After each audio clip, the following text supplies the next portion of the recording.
Welcome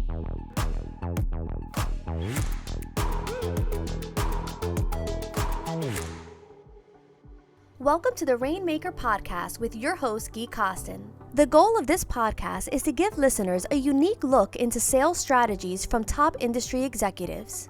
We introduce you to the heads of sales and heads of distribution who will help you understand the inner workings of the successful sales organizations from philosophy to execution. This podcast is essential for sales professionals seeking wisdom from the best in the field. If you're not familiar with Dakota and their Dakota Rainmaker content, please check out dakota.com to learn more about their services. This episode is brought to you by Dakota Marketplace. Are you tired of constantly jumping between multiple databases and channels to find the right investment opportunities? Introducing Dakota Marketplace, the comprehensive institutional and intermediate database built by fundraisers for fundraisers. With Dakota Marketplace, you'll have access to all channels and asset classes in one place, saving you time and streamlining your fundraising process. Say goodbye to the frustration of searching through multiple databases, websites, Form ADVs, and say hello to a seamless and efficient fundraising experience. Sign up now and see the difference Dakota Marketplace can make for you. Visit dakota.com/Dakota-Marketplace today. What is up, everybody? It's Gui Costin, founder and CEO of Dakota. Welcome to our latest episode of the Rainmaker Podcast. I'm so pleased to be joined by Karl Engelmann. Karl, welcome. No, He's thank the you. Co-founder of Sarmaya Partners. Yes, sir. Thrilled to have you on the podcast. Yeah, thank you very much.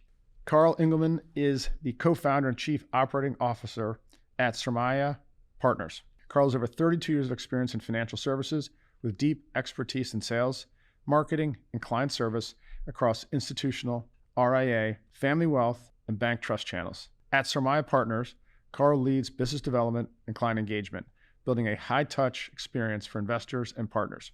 Before co-founding the firm, Karl held senior roles at Angel Oak Capital, Cambiar Investors, and INVESCO, where he helped scale assets and drive growth across multiple distribution platforms. Karl's leadership style is rooted in accountability, communication, and clarity. Themes we'll explore today as we dive into his approach to sales planning, CRM strategy, team structure, and what it takes to lead a successful distribution team. Karl is based in Denver, Colorado, with his wonderful family. All right, do you want to get into a little background, kind of where you grew up, college, and then how you got to where you are today? No, that's great. First off, thanks for having me. We really do appreciate it. So a little background about me. I grew up in Texas, so I'm a true Texan, heart and heart. I went to school down at a school called Southwest Texas State University. It's now called Texas State. I was a journalism major, so when I first started in my career, I wanted to be the next Tom Brokaw.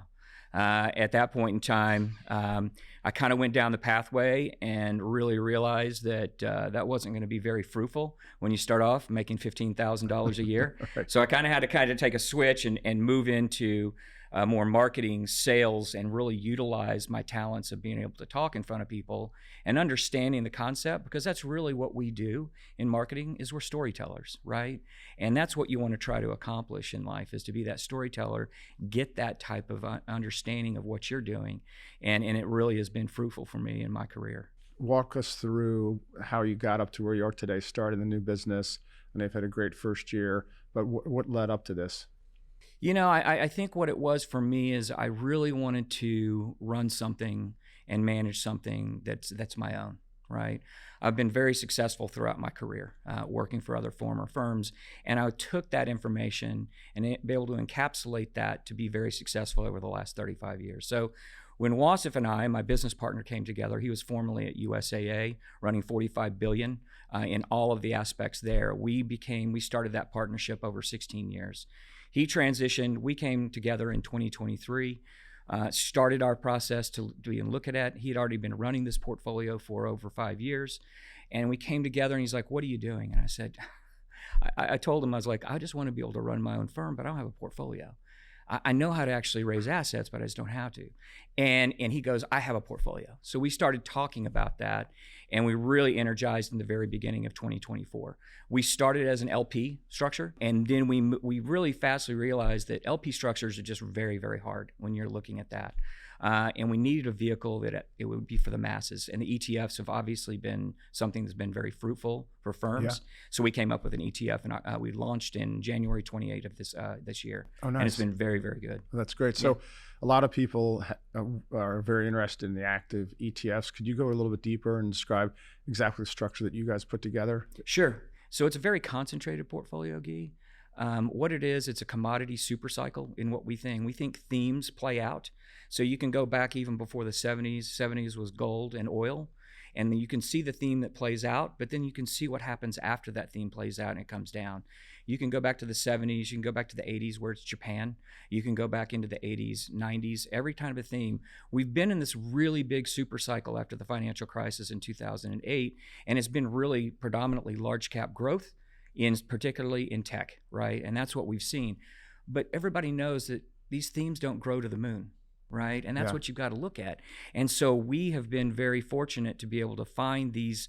We think the next theme is going to be this commodity super cycle and return to tangibles. So you can take a look at our portfolio, and it really brings up to light that anything that comes out of the ground, gold miners, silver miners, the gamut of it, even copper. Copper it's going to be a semi-precious type of metal, and we're really fortunate to be able to have this portfolio as a sleeve. Yeah, well, that's great. Okay, walk us through your team and how you guys have gone to market. And this will be very interesting for a lot of people because you're a startup.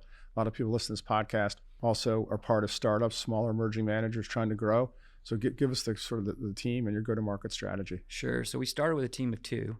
So Wasif and I, we've been very fortunate to partner with Dakota. That's been very, very fruitful for us and helpful. And I'll get more into that, working with that and the CRM. But our team has now grown to a team of 6. So we have 3 people on the sales and marketing. So good former friend of mine who worked at Lazard, Tom Connors, and I are working on as more of the externals.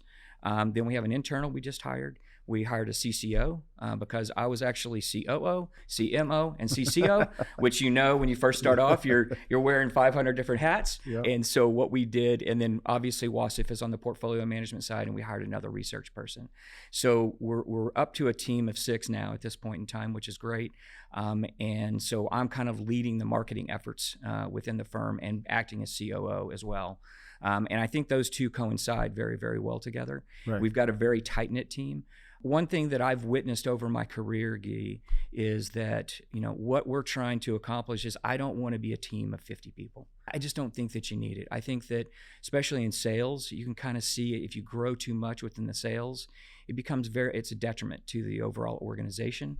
I would think that sales for us would be a team of 5. We're running one strategy. It's 37 stocks. Very easy to navigate and have a good storytelling before that. Right. So what advice would you give? And if you look at this year, 0 to 15 million in a very short period of time, what are the steps that you guys have taken from a sales perspective to generate this momentum and to continue the momentum?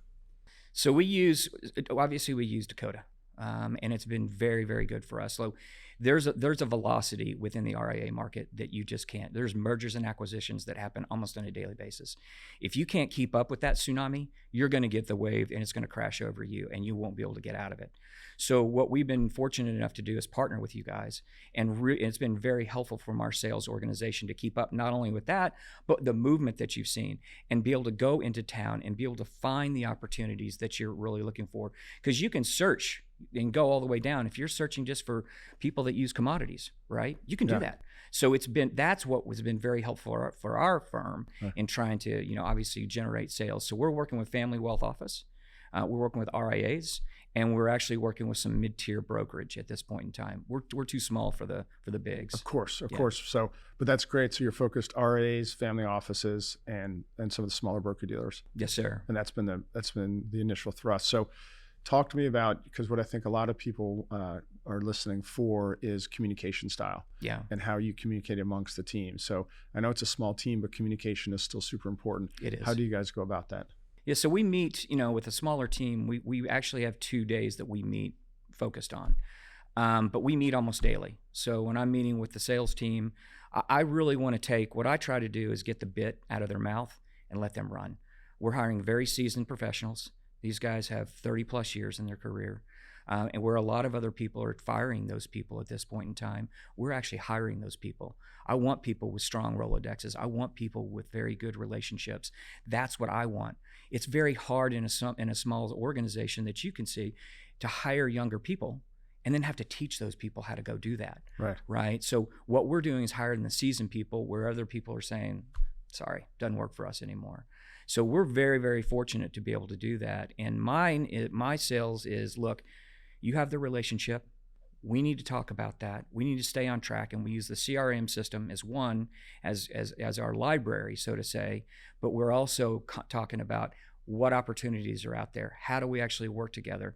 Where are we going to focus? So currently, right now, if you look at where we're focusing, Guy, we're focusing with those firms that are 50 to 250 million, right? Because there's certain rules. What do you think the advantages are of working with that group? They're not highly researched. They don't have a lot of research behind them, and they need this kind of information. I think they're more understanding. We're in a bigger organization. They're going to say, look, you're 15 million. We're running 500 million to $1 billion. We really can't energize with you at this point in time. So they have more of a research side. Give it time, we will be there. The smaller organizations have no research. Right. So you're walking in and giving them a very unique idea. And I think that that's what people want in our industry is they don't want a Me Too type of strategy again. I mean, if I was going in and saying large cap value ETF, you'd be like, wow, Karl, good luck. This is going to, good luck. We wish you well, but it's going to be tough. Whereas when I look at it, I want to bring something that's unique to the marketplace that really is 180 from the Me Too's that are out there. And that's what we try to accomplish for these organizations. Have you found that end of the market has been very receptive? Right? Yes, it's been very, very receptive. In fact, when I brought Tom on, he had these relationships with these bigger organizations, and he was highly focused. And we were talking about this. I said, time out. Let's look at these smaller organizations that we can really make a splash for, right? Because there's certain rules and regulations that can't be 10%. Even though we're an ETF, it's very liquid. You can't be 10% of the overall assets, right? That's just the way it works in this world. So. Well, that's great. Yeah. That's great. You mentioned the CRM. Because a lot of people listening to the podcast, some are all in on the CRM, others are a little suspect. What should we use? What benefit do you get? Of course, as you know, I always say it's a 10x leverage point for a salesperson. Can you talk about the importance to you of a CRM? Look, that's your lifeblood, right? You need to be able to have a good CRM, and you need to have good data that's going into that. You could put it's garbage in, garbage out if you don't do it the right way when you first start. You could have 50,000 contacts in there, and they're not worth their weight any there. Yeah. So you have to be able to really work within that CRM system as a kind of a benchmark, a cornerstone for your firm to be able to write those notes. Because if something happens, God forbid, something happens with regards to anybody that's on the team, you need to be able to go back and pick up where they left off. And so I think the CRM system is very, very key for us. But the data that's going in there has to be good. It has to be clean. Okay, even if we're our listeners are salespeople, right? Sure. Let's put your owner hat on. Yeah. Okay, your founder hat, and just then how important it is if you're paying salespeople and they're not getting those meetings that they've scheduled into the database. Excuse the pun because we're talking commodities. I call them the gold bars. Sure. Just how critical that is. So if they do leave, that you as the owner have that information and just how important it is. I mean, there's huge benefit to a salesperson, right? From a CRM, being able to get that information in, rapid retrieval, so you can take sales actions very quickly on your past activity. That's one of the cornerstones of how I think a CRM functions so well for a salesperson. But as an owner, right, making sure all of that information that they're out, you're paying them to go out and do meetings, and then collecting that information back, how important that is to you. Yeah, like I said, it is something that not only I look at, but my business partner looks at as well. Because again, you're only as good as whatever information you put in there. So I'm very, very highly focused, especially in the growth mode that we're in, to make sure that we have very good notes, very good information after every single meeting. And I look at that. As a business owner, I look at that. And if I don't have that information, why? Because if you don't have that good information after a sales meeting, right? And you know this, you've grown your business to where you are today by having a very good CRM, a robust CRM system, and being able to get that information, extrapolate that information out. So it is hugely key for my business partner to be able to look at that from a portfolio management side, but more importantly for myself. If I don't have good information and they're not putting good information, we'll have a talk. But again, we have experienced people. We're not talking about guys that just want to just dump data in. Yeah, well, that's great. Yeah. That's great. All right, transitioning to leadership. Yes. And it's one of my favorite topics, just how you treat people, if you will. How would you characterize your leadership style? You know, I've been in this business for over 32 years now. So I'm here to foster and help, but not micromanage. I'm not a micromanager. I'm not going to sit there and look at this data that's in the CRM system on a daily basis and really come down hard on those guys, you know, that are working for me and that are actually helping us grow. I think that you, like I said before, is take the bit out of the mouth and let them run. But at the same time, have some parameters around that. You can't just let them, you know, you got to understand where you are. So my leadership, the way I look at it is, and I've been with other organizations where it's been hugely micromanaged. You know, how many phone calls have you done in the day? Have you done this? Where are we going next? Doing all those types of things. I'm not that way. Look, I want to go where the opportunities are. I want to see results. I want to be able to get that information, have those results, and watch them go through the result from the start to the finish, right? Because for me, it's about the chase, okay? Right. Love to win, don't get me wrong, okay? But it's about the chase with regards to me, and I think it is for our sales organization as well. That's great. So leadership in a larger company is one thing. Leadership in a startup is something else. Yeah. Okay. Yeah. So yeah. tell me about what it's been like just starting your own business, and what advice could you give to other founders who are just starting to give them sort of confidence, excitement that things, if you do certain things, everything's going to work out, because clearly it's working out for you guys right now. Yeah. The biggest thing that I would tell you is I've always been a relationship person. I think that transcends over time. If you have a good start, you have a good foundation of relationships, and I have over 32 years, that will lead to transactions. I can tell you from a leadership perspective, if you lead in with transactions, you're looking for just this quick fix, getting this money in, it's going to leave as quick as it came in. And you want to have that deep rooted information. So, I mean, I've worked with people that have taught me and kind of mentored me, you know, like Norm Nabham. He's a Greystone guy down in Houston at Morgan Stanley. Matt Ricchita at Rockefeller. And I've also worked with a lot of other people, Rick Mayfield, who you've had on the show before, at Truist. I have 30 years with those guys. I actually go way back even before that with Norm. And those people have really helped me see that relationships are there. And guess what? You're going to win regardless. I'll even give you an example. So Norm brought me into a finals presentation. We were going up against another manager. We had like performance, you know, on a 1, 3, 5, 10 since inception, right? It came down to the relationship at the very end. And if you don't have that relationship, you'll lose. It just happens that way. So, because we had about the same type of performance on the 1, 3, 5, 10 inception. So it was very good for us to have those relationships. And I continue that. I'm very, very focused there. Okay, so let's unpack a little bit further the importance of cold outreach. Yes. Right. So cold outreach, but what you're getting at is that you can't get in those relationships or meet someone just hoping somebody introduces you to someone. So you have to target your market. You do. Right.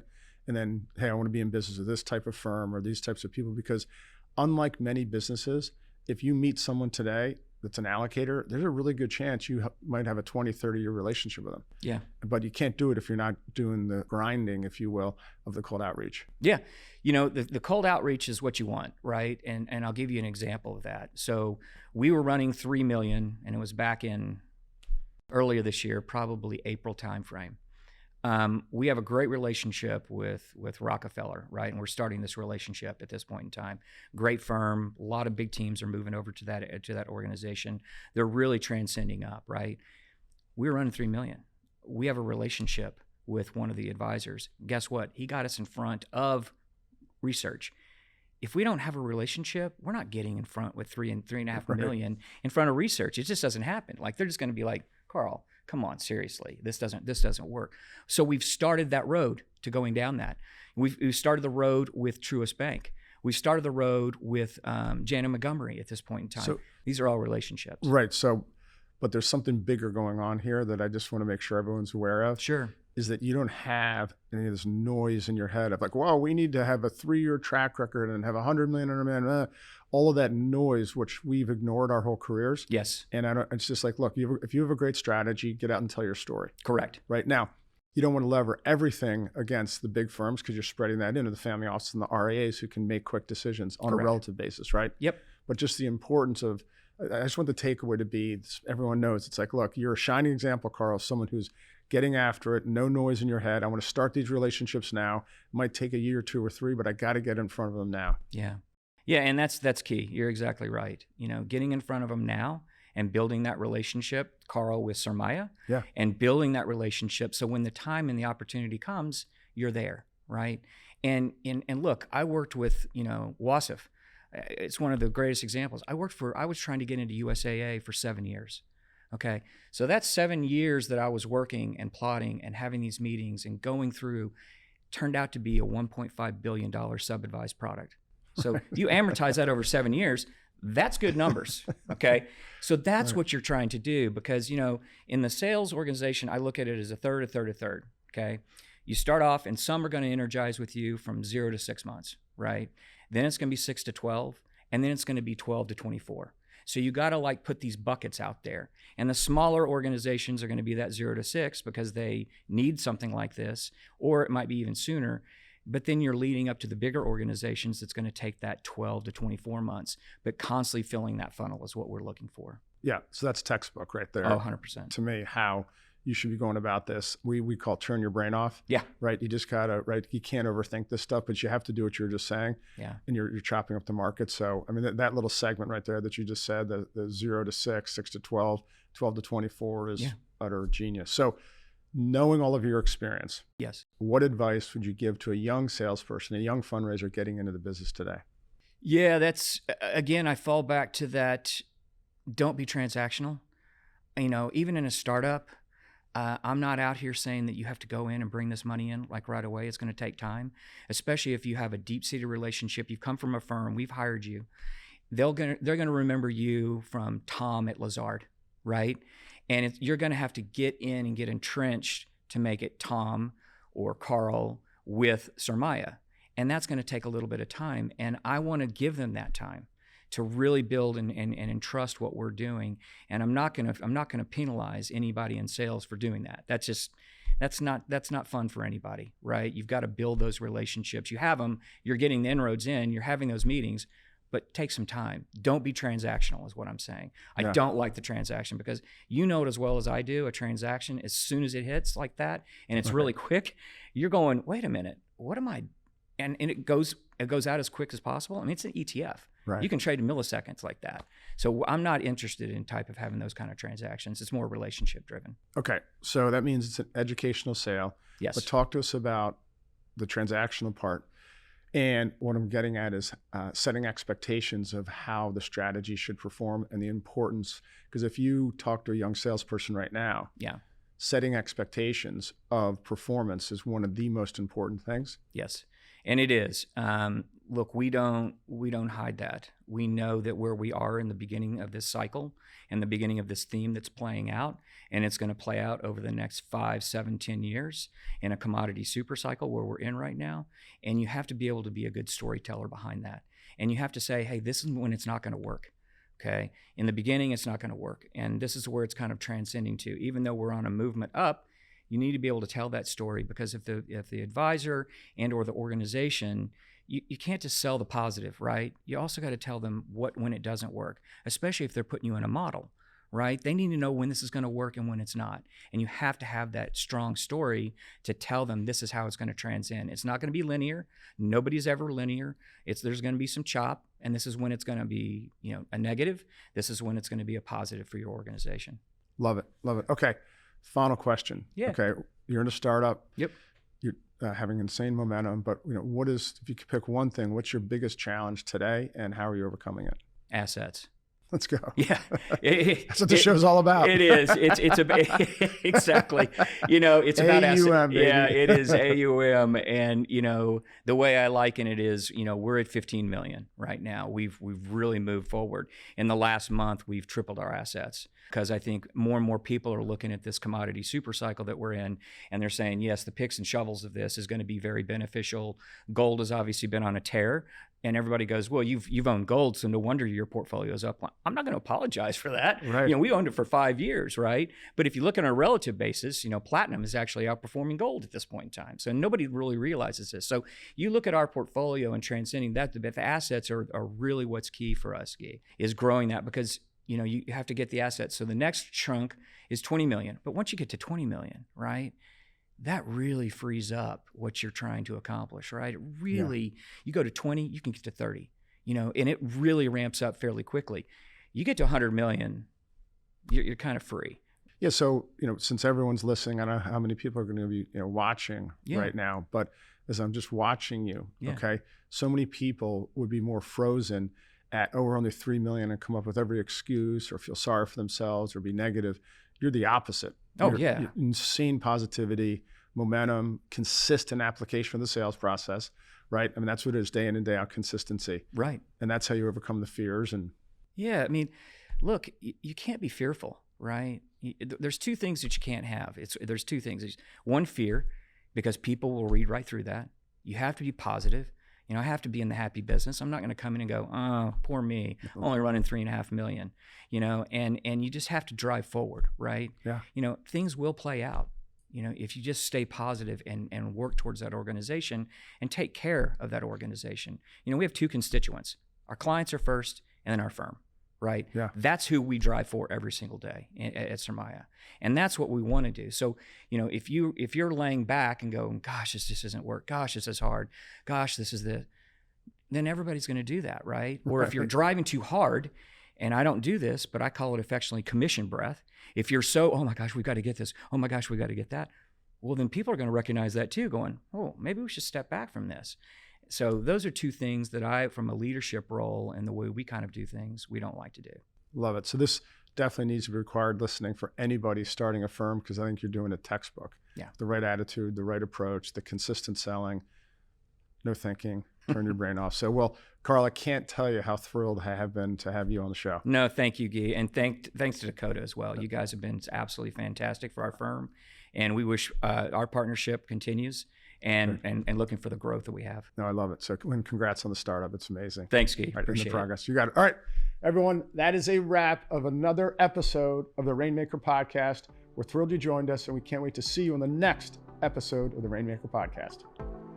You can find this episode and others on Spotify, Apple, or your favorite podcast platform. We are also available on YouTube if you prefer to watch while you listen. If you would like to check up on past episodes, check out our website, dakota.com. Finally, if you like what you're hearing and seeing, please be sure to like, follow, and share these episodes. We welcome all your feedback as well. Thank you for investing your time with Dakota.